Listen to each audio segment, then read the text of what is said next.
आज लेकिन समाज में देखे कि भाई भाई के बीच में प्रेम में कमी है। लेकिन एक बात याद रखना, अगर भाई भाई के बीच में अगर प्रेम नहीं होगा तो हम राम राज की कल्पना ना करें। अगर भाई में प्रेम होगा, आज अगर अयोध्या में राम राज हुआ तो कारण है कि राम और भरत में प्रेम था। अगर आज अयोध्या में राम राज हुआ तो भाई के बीच में प्रेम है, लेकिन आज भाइयों के बीच में प्यारे प्रेम में कमी आ गई। ध्यान देना, मैं तो एक बात और कहना चाहता हूं प्यारे, आज समाज में कितनी बड़ी विडंबना है। आज आप कभी शांति में बैठकर विचार करना, आज का सिद्धांत हो गया है हम दो हम हमारा एक। ध्यान देना, हम दो हमारा एक। अगर एक होगा तो भारत में भाई कहां से होगा? अगर हम दो हमारा एक, ईमानदारी से बताओ, अगर हम दो हमारा एक तो भाई होगा क्या जीवन में? हम दो हमारा एक तो बहन भी नहीं होगी। हम दो हमारा एक तो ईमानदारी से बताओ, आज जो भारत की सुरक्षा है, भारत की सीमा पर सुरक्षा में कौन खड़ा होगा अगर हम दो हमारा एक होगा? इस बात पर गंभीरता से विचार करने की आवश्यकता है। इसलिए निवेदन करना चाहते हैं प्यारे, आगे चल के तो वो स्थिति आएगी। आज कम से कम विवाह शादी होते हैं तो सारे रिश्तेदार इकट्ठे होते हैं। जब हम दो हमारा एक होगा तो चाचा ही नहीं होगा, ताऊ नहीं होगा, तो ईमानदारी से बताओ ये रिश्तेदारों में कमी आएगी कि नहीं आएगी? इसलिए मैं आपसे निवेदन करना चाहता हूं, आज बोले राम और भरत में तो झगड़ा हुआ, लेकिन किस लिए हुआ? राम और भरत में विपत्ति के लिए झगड़ा हुआ, संपत्ति के लिए नहीं हुआ। बोले राम भरत में आज छिड़ गई, अरे भैरव एक लड़ाई, 14 वर्ष लड़ेंगे दोनों, चलो देखने भाई। एक ओर श्री राम खड़े हैं, एक ओर भरत व्रतधारी, और अवध राज को गेंद बना के दोनों ने ठोकर मारी। राम राज प्यारे किष्किंधा की भूमि पर नहीं हुआ। राम राज की अगर बात करें, राम राज किष्किंधा की भूमि पर नहीं हुआ, राम राज लंका की भूमि पर नहीं हुआ। क्यों? अरे राम राज के बाद अयोध्या की भूमि पर खड़े होकर दो भाई रो रहे थे। कौन? एक तो विभीषण था, दूसरा सुग्रीव था। दोनों भाई रो रहे थे। इन भाइयों को देखो, और हम दोनों भाई हैं, आज संपत्ति के लिए अपने भाई को मरवाकर भाई की संपत्ति पर राज कर रहे हैं। ध्यान देना प्यारे, भाई से बड़ी कोई संपत्ति हुआ नहीं करती है। आज जो भाई संपत्ति के पीछे लड़ते हैं, कभी आपने विचार किया कि राम और भरत में संपत्ति के लिए झगड़ा क्यों नहीं हुआ? क्योंकि संपत्ति सब अरे रघुपति की आई। भरत ने संपत्ति को अपना माना ही नहीं है, और हम संपत्ति पर फन फुलाकर बैठे हैं, इसलिए झगड़ा होता है। इसलिए ध्यान देना प्यारे, अरे संपत्ति तुम्हारी है ही नहीं, अरे संपत्ति तो परमात्मा की है। जिस दिन तुम्हारी भावना हो जाएगी तो ईमानदारी से बताओ, अरे जिस संपत्ति के लिए तुम अपने भाई से झगड़ते हो, कभी तुमने विचार किया है कि भाई भाई की भुजा हुआ करता है? अगर जिस दिन प्यारे, मैं तो केवल आपसे निवेदन करना चाहता हूं, अगर मौका ना हो, कभी ऐसा मौका आवे, अगर जीवन में कुछ हो जाता है तो एक भाई ही होता है जो एक भाई के लिए दुखित होता है। लेकिन मैं आपसे निवेदन करना चाहता हूं, भाई से बढ़कर कोई संपत्ति नहीं होती है। मिले न जगत अरे सहोदर भ्राता। इसलिए प्यारे, भाई को जानने की आवश्यकता है, और अगर भाई में प्रेम होगा, मैं आपको गारंटी देता हूं प्यारे, अगर भाई भाई में प्रेम होगा तो कभी भी भाई भाई में कभी झगड़ा नहीं होगा, और भाई भाइयों के बीच झगड़ा तो कभी होना ही नहीं चाहिए। अयोध्या में केवल संपत्ति सब रघुपति की आई, भरत ने संपत्ति को अपना नहीं माना, इसलिए अयोध्या की भूमि पर झगड़ा नहीं हुआ, अयोध्या की भूमि पर राम राज हुआ। इसलिए आपसे निवेदन करना चाहते हैं, आज भैया भरत से जब का राय राज पद, अरे तुम कहो दीना, और पिता बचन पुरो चाहो कीना। लेकिन जब भरत ने राज को स्वीकार नहीं किया, और जिस समय मंत्रियों ने कहा राज ले लो, कि जो गुरु आयुष अवसर, तो अब मैया कौशल्या खड़ी हो गई। कौशल्याधर धीरज कयहि, पूत पत गुरु आयुष वयहि। पूत पत पत कहते हैं रोग जब ठीक हो जाए तो जो रोगी को हल्का भोजन देते हैं उसको पथ्य कहा जाता है। अच्छा, एक बात और निवेदन करें, याद आ गया इसलिए बताना चाहते हैं, ध्यान देना। एक मैं निवेदन करना चाहता हूँ, रामचरितमानस में 7 कांड हैं, लेकिन किसी कांड में गोस्वामी तुलसीदास जी ने नहीं लिखा बोले श्री गुरु चरण सरोज रज। क्या बाल कांड में क्या इस दोहे की आवश्यकता नहीं थी? क्या इस दोहे की आवश्यकता क्या सुंदर कांड में नहीं थी? क्या इस दोहे की आवश्यकता क्या अरण्य कांड में नहीं है? इस दोहे की आवश्यकता केवल क्या अयोध्या कांड में थी? बाकी के 6 कांडों में क्या इस दोहे की आवश्यकता नहीं है? कारण है, इस दोहे की आवश्यकता केवल है तो केवल अयोध्या कांड में है। आप कहे क्यों? बोले श्री गुरु चरण सरोज रज, अरे निज मन मुकुर सुधारे। मन मुकुर, अगर हमारा मन रूपी मुकुर सुधर जाए, ध्यान देना, अगर हमारा मन रूपी मुकुर साफ हो जाए प्यारे, तो मैं विश्वास दिलाता हूँ आज जो रामचरितमानस में अयोध्या कांड में आज का प्राणी जो दोष लगाता है, अगर मन रूपी मुकुर सुधर जाए तो अयोध्या कांड तुम्हें शीशा की तरह एकदम साफ दिखेगा प्यारे। न कैकेयी का दोष दिखेगा, न भरत का दोष दिखेगा, न दशरथ का दोष दिखेगा। क्या दिखेगा? राम कीन चाहै सोई होई, करे अन्यथा अस नहीं कोई। और अगर हमारा मन रूपी मुकुर अगर धूल चढ़ी रहेगी प्यारे, तो हमें अयोध्या कांड साफ नहीं दिख पाएगा। ईमानदारी से बताओ, लोगों का मानना है आज भैया भरत ने अपनी माँ को गालियां दिया, धीरज धर भारी, अरे ले ये ओ सासा। भरत जी संत हैं, अच्छा भरत संत हैं और भरत अपनी माँ को गालियां दे रहे हैं। ध्यान देना, ये क्या है? बोले श्री गुरु चरण सरोज रज, अरे निज मन मुकुर सुधार। हमें रामचरितमानस में संशोधन की आवश्यकता नहीं है। अगर हमें साफ करना है तो अपने मन के मुकुर को साफ करना है। इसलिए ध्यान देना, आज भरत ने जो माता कैकेयी को गालियां दी हैं, उसका कारण क्या है? पहले शब्द पर ध्यान देना, धीरज धर। अपने आप को पहले धीरता बधाया। क्यों? आज मैं अपनी माँ से क्या कहने जा रहा हूँ, लोग क्या कहेंगे। लेकिन भरत जी कह रहे, अगर आज मैं ऐसा कहूंगा भी नहीं, आज मैं अगर कटु वचन नहीं बोलूंगा, तो जिसको भगवान प्रिय था आज बेटा प्रिय हो गया है। आज भरत ने कहा, क्योंकि संत का स्वभाव होता है जीव आत्मा को परमात्मा से जोड़ना, और आज मैया मुझसे जुड़ रही है, क्योंकि भरत न प्रिय मोहि, अरे राम समाना। लेकिन आज जिस समय भरत ने जब गालियां दी तो मैया कैकेयी ने यही कहा, तुमसे तो अच्छा मेरा वही बेटा था। भरत ने कहा, मनी मन मैया मैं भी तो यही सोच रहा था, जो अच्छा है वही अच्छा बना रहे। ये अपना तुम्हें कब से अच्छा लगने लगा है। इसलिए ध्यान देना, अच्छा तो केवल एक है, लेकिन हम बेफालतू में संसार को अच्छा समझते हैं। इसलिए ध्यान देना प्यारे। और आज जो लोग माता कैकेयी पर दोष देते हैं, ध्यान देना, और जब भरत से कहा गया तुम्हारी माँ का अपराध है, बोले मोहे न माते कर्तव्य पर सोचो। आज भैया भरत बोल रहे, ध्यान देना। और आज जिस समय मैया कौशल्या ने भी यही कह दिया, बेटा कीजिए गुरु आयुष अवश्य। जब मंत्री बोले तो मैया ने देखा कि भरत जी मौन है, तो यहाँ पर मैया कौशल्या ने कहा कि भरत कौशल्याधर धीरज का यही, पूत पत गुरु आयुष यही। आज भैया भरत से मैया कौशल्या ने कहा कि भरत गुरु की आज्ञा को स्वीकार करो।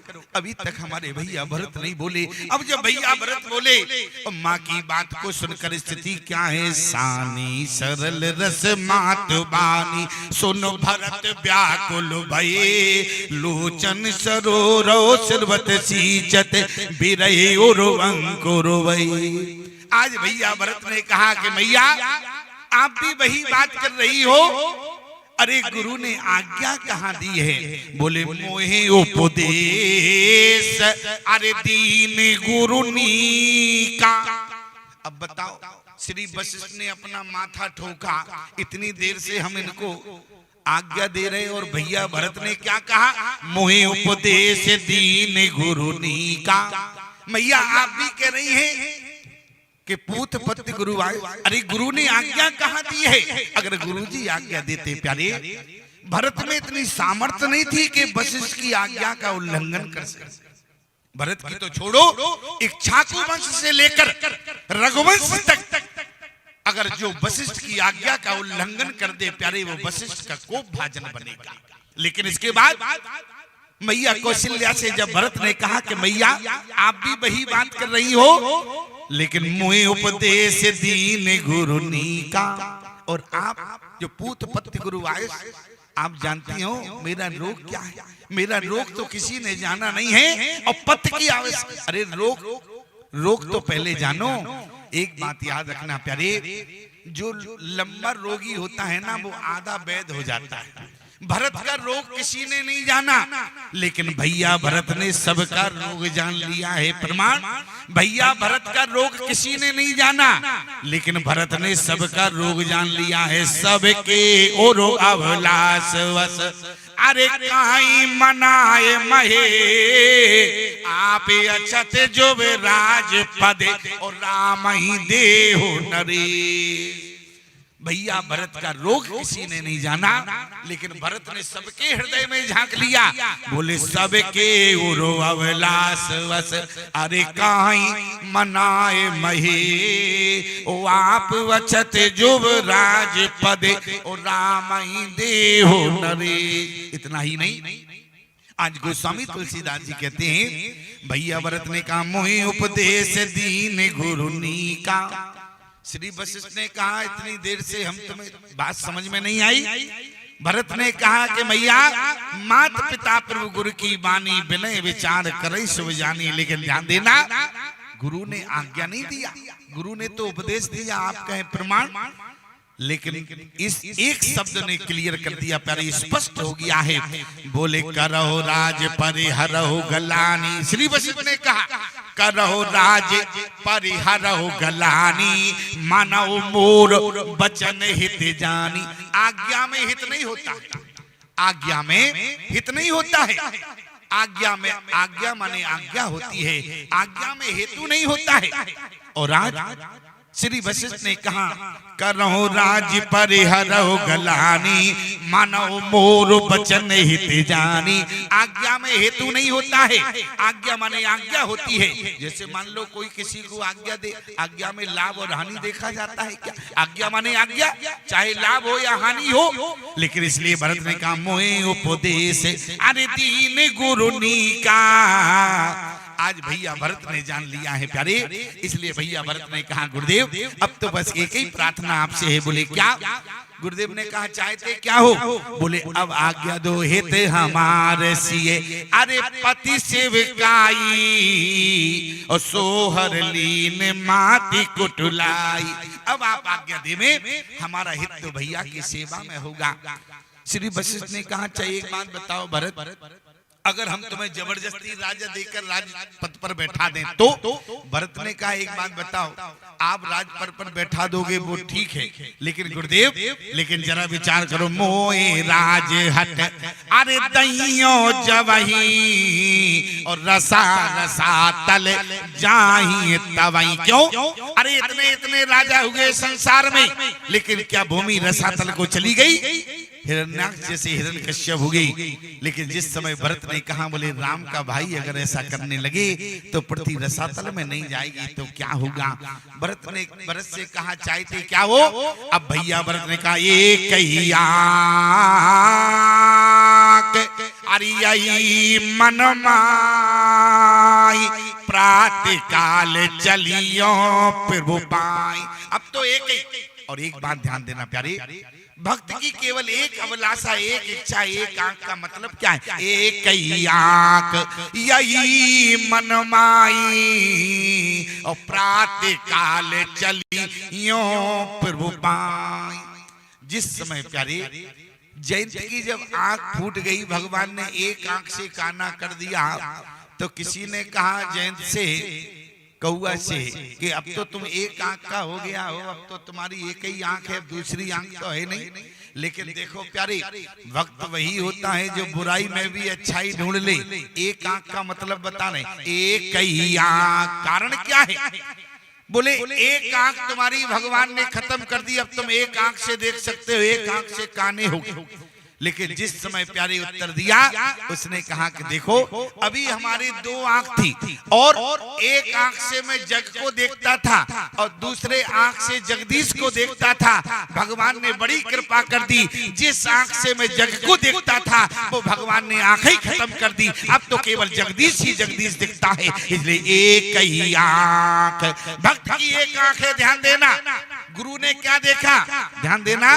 भरत ने क्या देखा, एक ही आंख, अरे यही मन माई और प्रातः काल चलियो प्रभु पाई। अगर सवेरा हो तो केवल राम जी के चरणों का दर्शन हो, वही की ओर चलना चाहिए। लेकिन मैं आपसे निवेदन करना चाहता हूँ, यहाँ पर भैया भरत ने जब कहा, लेकिन भैया भरत को अभिलाष, लेकिन इच्छा मन में क्या है, लेकिन भरत जी विश्वास दिला रहे हैं, यद्यपि जन्म को माते थी, अरे मैं सटे सदा सदो ओ आपन जान न त्यागिए ओ मोए रघुवीर भरोस। अरे भक्त का तो भगवान पर भरोसा, और भक्त का तो भगवान पर भरोसा होता है, और भक्त वही है जो भगवान पर भरोसा रखे। क्यों? अच्छा, आज की विडंबना क्या है, लोग भक्त तो बहुत है लेकिन भगवान पर विश्वास बिल्कुल नहीं है, भरोसा बिल्कुल नहीं है। लोग कहते हैं अगर बेटे की नौकरी लग जावे तो हनुमान जी से कहते हैं अखंड रामायण कराएंगे। अच्छा एक बात बताओ, नौकरी ना लगे तो ना कराओगे क्या? अरे इसका मतलब, अरे भक्त तो बने हुए हो लेकिन विश्वास नहीं है। अरे भक्त वही है जिसे भगवान पर विश्वास है। यद्यपि जन्म को माते थे, अरे मैं सत सदा सदो ओ आपन जान न त्यागिए ओ मोई रघुवीर भरोस। और भरत जी ने जैसे निर्णय लिया राम जी के पास चलने का, विश्वास भी है मुझे भगवान स्वीकार करेंगे। लेकिन भैया भरत तो जब चले, और जब चलने के लिए सब लोग तैयार हो गए, भरत प्राण प्रिय भाई सब ही के, जब सब लोग चलने लगे तो अब बात आ गई रक्षा करने, कौन रहेगा, किसको कहाँ रखा जाए। तो जितने नौजवान थे बोले हम नहीं चलेंगे। बोले इस घर कौन रखाएगा? बोले जरों सो संपत्ति सदन सुख। अरे संपत्ति क्या तुम्हारी है जो जला दोगे? अरे संपत्ति सब रघुपति की आई। और एक बात याद रखना, संपत्ति के जबरदस्ती के पति बनोगे गड़बड़ हो जाएगा। क्यों? अगर संपत्ति के जबरदस्ती के पति बने, अरे लक्ष्मी के तो पति नारायण है। क्यों? लक्ष्मी के तो पति नारायण है, और लक्ष्मी के जबरदस्ती पति बनोगे तो क्या होगा? जैसे शिशुपाल रुक्मिणी का पति बनना चाहता था। रुक्मिणी कौन है? माता लक्ष्मी। तो शिशुपाल पति बनना चाहता तो भगवान आए रुक्मिणी का हरण करके ले गए। कहने का मतलब, अगर जबरदस्ती लक्ष्मी के पति बनोगे तो भगवान लक्ष्मी का हरण कर ले जाएंगे। इसलिए ध्यान देना प्यारे, लक्ष्मी कौन है? बोले लक्ष्मी तो सदा नारायण की है, इसलिए लक्ष्मी नारायण भगवान को समर्पित कर दो। इसलिए मैं आपसे निवेदन करना चाहता हूँ, लक्ष्मी के दो वाहन हैं, एक तो वाहन है उल्लू और दूसरा है गरुड़। अगर केवल लक्ष्मी को चाहते हो तो लक्ष्मी के दो वाहन हैं, एक तो उल्लू, दूसरा है गरुड़। अगर लक्ष्मी को, तुमने केवल लक्ष्मी को याद किया, एक व्यक्ति था ब्रह्मा जी को प्रसन्न कर लिया, तो ब्रह्मा जी से कहा बात क्या है? ब्रह्मा जी बोले, ब्रह्मा जी से कहा लक्ष्मी को चाहते हैं। ब्रह्मा जी बोले तो लक्ष्मी का मंत्र है, जाप करना, लक्ष्मी प्रसन्न हो जाएगी। और लक्ष्मी, अच्छा, तो उसने मंत्र लिया, मंत्र का जाप किया, लक्ष्मी प्रकट हो गई। और जैसे लक्ष्मी को देखा तो लक्ष्मी को देखने के बाद लक्ष्मी जी के चरण बहुत काले थे, उसके मन में आ गया। लक्ष्मी मैया से कहा एक प्रश्न पूछना चाहते। लक्ष्मी जी बोली प्रश्न पूछो, वरदान मांगो, एक काम हो सकता है। उसने कहा मंत्र तो आ ही गया है, पहले प्रश्न पूछो, वरदान बाद में मांगे। तो उसने प्रश्न पूछा, दोबारा मंत्र जाप किया, लक्ष्मी जी पुनः प्रकट हो गई। लक्ष्मी जी से कहा, देखा तो मस्तक काला था। लक्ष्मी जी से कहा एक प्रश्न है। लक्ष्मी जी बोली प्रश्न पूछो या वरदान मांगो। तो जब पूछा, लक्ष्मी जी से कहने लगा एक बात बताओ, आप पहले आई थी, आपका चरण काला था, मैंने देखा आपका मस्तक भी काला है। लक्ष्मी कहने लगी भैया, जो संसार के लोग अपने सर को हमारे चरणों में पटकते हैं, इसलिए हमारा चरण काला हो गया, आपका मस्तक काला क्यों है? लक्ष्मी ने कहा जो हमारे भगवान को याद करता है, हमारे नारायण को याद करता है, हम उसके चरणों में अपना मस्तक पटकते हैं, इसलिए हमारा मस्तक काला हो गया है।